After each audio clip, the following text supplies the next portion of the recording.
All right, so we're going to briefly discuss the bent over row. Setup is going to be similar to what it is for the deadlift. Okay, so toes are pointed forward, feet are underneath the hips. We don't have a real wide stance. We want to bring the feet relatively close together, just like I said, in line with those hips, toes pointed out.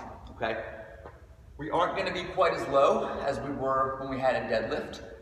We're going to pull up a little bit and kind of increase the angle here of our lower leg to our upper leg.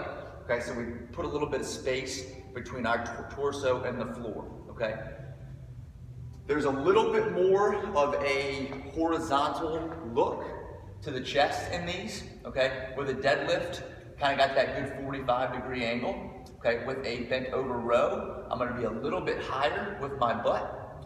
Shoulders are still going to be in front of the bar, but I'm going to have more of a lean over the floor, more of a parallel to the floor look than I did with the deadlift. Okay, so if you're 45 degrees or so in your angle with the deadlift on the floor, we want to decrease that a little bit, and that's going to help us really focus on the back, because this is an upper back sort of pulling movement. Okay, so again, toes pointed forward, slight lean forward. Okay, whether I'm doing a deadlift or a bent over row, I want my shoulders in front of the bar slightly every time. Okay, so I'm decreasing.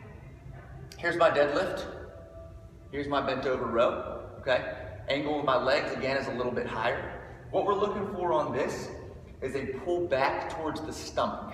Okay, what we don't want is a pull into the chest where my elbows go above the plane of my back. Really what I'm looking for is a sweeping motion.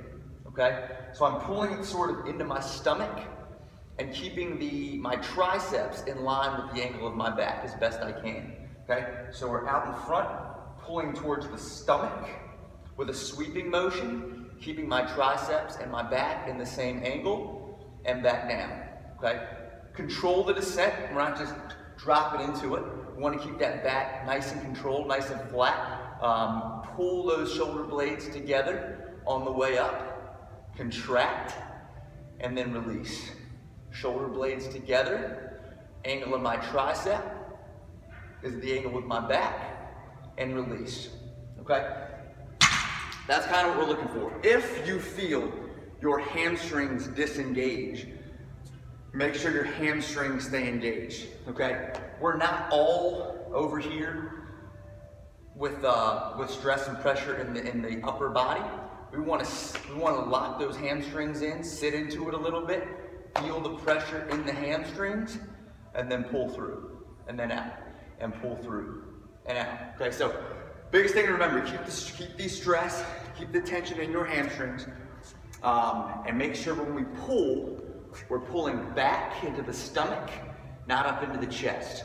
Okay, we want to keep triceps and back in the same angle, and then release slowly.